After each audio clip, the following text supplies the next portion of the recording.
Welcome back to the Artie Lange Show. That's right, we do want to talk to you, and Sherrod Small definitely falls into that category. He wants to talk to you. Yes, indeed, I do. United States of Hip Hop is the new show you co-host with hip-hop expert John Reed and radio star Nicole Ryan. That's right. And you, first of all, what makes co-host hip-hop expert John Reed an expert in hip-hop? He's a hip-hop whisperer. He's an insider. He interviewed. Now, how do do you become an insider? You got to interview a whole bunch of rappers. Oh, he's a journalist. It's your worst nightmare, Artie. Oh, no, listen, I would love that. Listen, in the old days on Howard, I used to ask the hard-hitting questions. We would get, Damon Dash was in there once. You hear he's going broke, huh? I said, I told him, I said, dude, you have to watch the spending. You have to watch the spending. That is unbelievable. Okay, now you answered my next question, I guess. The current goings-on in hip-hop is what you discuss. I'm going to say, what's the current going on? That's a big thing. I read the daily news, as a comic, the news and the Post. I try to read cover to cover every day. And last week, he was in 3 straight days in both papers because Damon Dash is broke. Broke. In debt. Now, how does that happen? Here's how it happens. Easy answer. He just got divorced, and I heard his wife got $20 million from him. That helps. Yeah, but still, he was Jay-Z's partner, man. He danced on so many yachts. How could this happen? He did a lot of yacht dancing. A lot of this. And do you think Jay-Z does he call Jay-Z and go, hey, listen, did I mess up in the contract negotiations? Because Jay-Z's supposed to have about 400 mil. Yeah, Jay-Z's not picking up his calls unless he calls from Beanie Siegel's phone. Trust me, the kids love that. See, that's a great reference. That's a great reference. No, honestly, I don't think I'm so cynical because when I read about Damon Dash being broke, that's what I do. I go, how fast does he call Jay-Z, and who does Jay-Z make answer the phone when Damon Dash is on the line? Did they have a bad falling out? I think they did, right? I think they did too. Rockaware was that? Yeah. Well, they made a lot of money off of Rockaware. I'm sure they did. They made more from that than they made from music. From music. That's the big money, man. You get people to buy clothing, garments. Garments. Yeah, absolutely. And the mob knew that, too. Yeah. But, and you read the list of the people he owes. He owes a garment lender money. Wow. That doesn't sound good. Wow, they don't go away. No, I'm saying garment lenders are like, Mr. Tolly Wally, gotta give me a video, golly. No, a garment lender he owes some money to, some scratch. And, you got the indication in the article that he wasn't going away, the guy. They're not going away. And then, but they showed a picture of his house in upstate, man. Oh, huge. Man, was he living large. And he had a picture, there's a beautiful fresco painting right above the fireplace that just looks expensive. There's nothing else in the house, and then it looks like Michelangelo drew something above the fireplace. So now, is Damon Dash a guy? Will you have him on the show and interview him? I would love to have him on the show. He's not doing any interviews like that? I doubt it. I mean, you gotta sell stuff. Last time he's too busy getting rid of things. Last time I saw him, he came into the Stern Show personally with Old Dirty Bastard because he felt that when Howard had Old Dirty Bastard on, Old Dirty Bastard never looked good in the interview. He thought that Howard kind of goofed on him. Really? So Damon Dash came in to moderate the interview. And every time Damon Dash would try to interject, Howard just got so mad. Like, what are you doing here? And then literally, I think 3 weeks later, Old Dirty Bastard was dead. Oh, yeah. So interesting. So he was involved, I guess, the Wu-Tang. I think his last hurrah was he got involved with some of the solo guys in Wu-Tang. Right. He was trying to make some money off of them. But it's so hard to capture lightning in a bottle. That's why a guy like Jay-Z is such a genius. Rick Rubin, Russell Simmons. Yeah. These guys are just so brilliant because it's so hard to catch lightning in a bottle once in music or whatever. These guys continuously went from thing to thing. Yeah. And, or just... That's the reason why it separates the men from the boys. That's the reason why Run has more money than DMC. Yeah, exactly. Right, exactly. Because of Russell. It's like... Because of Russell, absolutely. You got to be smart about your money. Right. And, now it's so great watching some of these great documentaries that are being made about hip-hop because it's this generation's version of classic rock. The way like the Stones and the Eagles had these documentaries that came out in the 80s about what's going on in the 70s. Now you got these hip hop documentaries that are really fascinating. Yeah. The Biggie and Tupac stuff is particularly good. There's a bunch of stuff. Give me your theory on that, Sherrod. Because we goof around a lot at the cellar and stuff. We never really sit down. What is your theory on Biggie Smalls and Tupac Shakur? I'm a big fan of Biggie Smalls.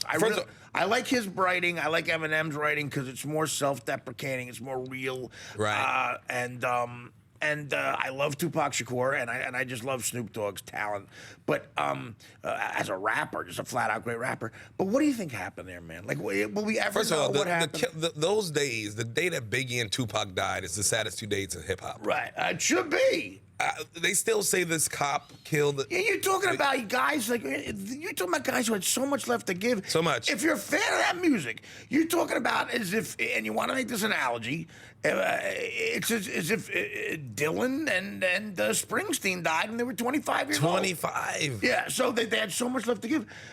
Okay, they say the biggest theory is out there is that Suge Knight used L.A. cops. Right. To do hits. Which, if you're going to do a hit, why not use a cop, right? And there's one guy they always point to in particular. He just passed away, by the way. That guy just died. Recently, right? Okay. So what do you think goes on there? I mean... I believe it. You believe it? First of all, this cop, they were saying this cop was connected with this whole scandal about these, 100 cops in the he was a bad LAPD. Guy. He was a bad guy. That were doing bad things, taking up hits and stealing things.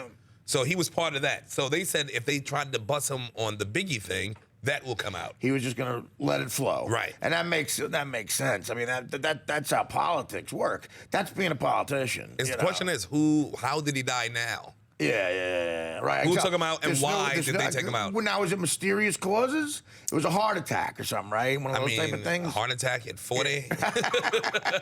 Like Clemens in The Godfather. There was no heart attack. Well, that's the thing. If you know too much, man, it could either be a blessing or a curse. Yeah. If you know too much, I could use it to get out, but guess what? We're not going to keep you around that much longer. Exactly. I believe it, too. I mean, I think people are naive. To think that there's not. But I think another one's coming. Crooked cops, man. I think another killing's coming. Do you? In the hip hop world, I don't think anybody learned what they need to learn. Another major assassination. Yes. Is there one particular place we should look? You saw this Rick Ross thing that just went down in Miami. Yeah. When somebody was chasing him and he drove up on the sidewalk. He's scared to death of somebody. I never saw a girl jump out of Bentley that fast. The girl in the passenger seat jumped out the window of a Bentley. Usually they jump out of Toyota Camrys. Yes. You know how much wrong got to be going on for a bitch to get out of Bentley? Listen, I read that article. He's obviously scared to death of something or somebody. Right. And the guys are making videos, posting it online, saying we're going to kill you. Right. Well, the scariest thing, and it doesn't stop at less. He's a mainstream guy, Rick Ross, but even the legends. There's that one great Biggie Tupac documentary where this South African guy, white guy, did this documentary. Oh yeah. And it really is fascinating what he found out because he talks to Biggie's mom and everything. And he talked to the cop who retired because he said he was getting stonewalled in the LAPD. And there's guys who support Suge Knight to the point where they made a website.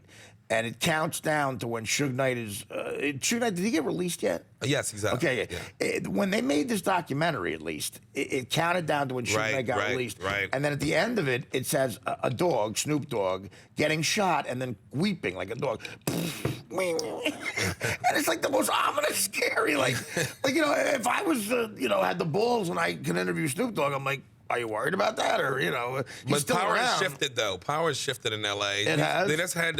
How long has it been since Suge Knight Suge Knight was on TMZ getting knocked out by some barber. No.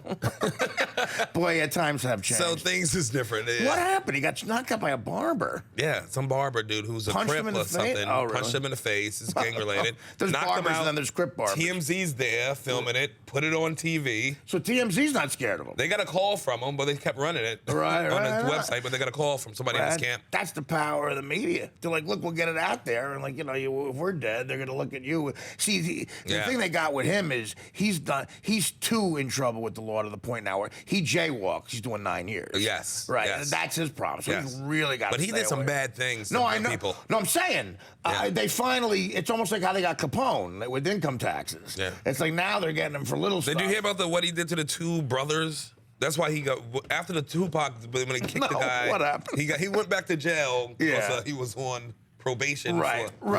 But two brothers, like they said, they said that Suge Knight owed the money, didn't pay them for production.